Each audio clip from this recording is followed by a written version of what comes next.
എന്നോടൊരു കാര്യം പറയാം, നാളെ മുതൽ പണിക്കോറ്റില്ലെങ്കിൽ 2 മുട്ടും ഞാൻ തല്ലൊടിച്ചു. ഏതായാലും എന്നോട് ഒരു പ്രയോജനമില്ല. പറഞ്ഞിട്ട് ഒരു പൂസലില്ലാത്തൊരു സാധനം. ഈ തേങ്ങ മുറിക്കരിവൾ കത്തിവിടെ വെച്ചതാണല്ലോ സാധനം വെച്ചുകൊടുത്ത് കാണുക.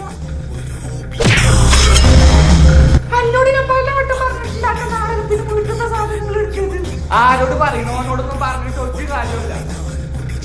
എടാ അബു എന്ത് ചെയ്യാ? വീട്ടുകാരൊക്കെ പണിക്ക് പോകേണ്ടി പറയാത്തതായിട്ട് ഒന്നുമില്ല. അത് നിന്റെ വീട്ടുകാരെ കുഴപ്പം, അതിനൊക്കെ എന്റെ വീട്ടുകാർ. ഈ അബു ഒന്ന് പറഞ്ഞതിന് മറിച്ചോലോ ഒന്നും ചെയ്യൂല. ഇതൊന്ന് പോടച്ചെങ്ങ. എന്റെ വീട്ടുകാരെ ഇച്ചറിയാത്തണല്ലോ. കിട്ടണ അടിയും കൊണ്ട് മുണ്ടാതെ ഒരു പൂസലില്ലാതെ അങ്ങ് നിൽക്കും. അതല്ല എന്റെ സ്വഭാവം.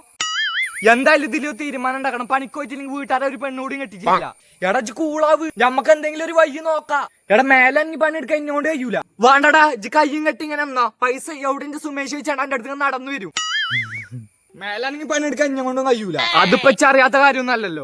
എടാ എന്നോട് ഒരു കാര്യം പറയട്ടെ, നമുക്ക് എന്തുകൊണ്ട് കക്കാൻ പോയിക്കൂടാ? അല്ലെങ്കിൽ ഒറ്റ ദിവസം പൈസ ഉണ്ടാക്കാൻ പറ്റിയ ഐഡിയ കക്കുന്നു. ഏതായാലും നമുക്ക് ഇന്റെ വീട്ടിൽ പോയിക്കാണ്ട് ഒന്ന് ഇരുന്ന് ആലോചിക്കാം. ശരി വാ പോകാം. ഇതിന്റെ വലിയ ആവശ്യമുണ്ട്, ഇനി ചോദിച്ചു വാങ്ങിയതല്ല. എന്റെ തന്തപ്പൊടി കറ്റ പേര് തന്നെ ഇയാൾ വെറുതെ വിടുന്നത്. ഇല്ലടാ എനിക്ക് കുഴപ്പമില്ല. ചേണ്ടെണ്ണ പൊട്ടി എനിക്ക് കുഴപ്പമില്ല. ഇടിച്ചു പേടിയാണ്. എടാ ചോദിക്കും ഞാൻ ബാത്റൂമിൽ പോയി തരാം.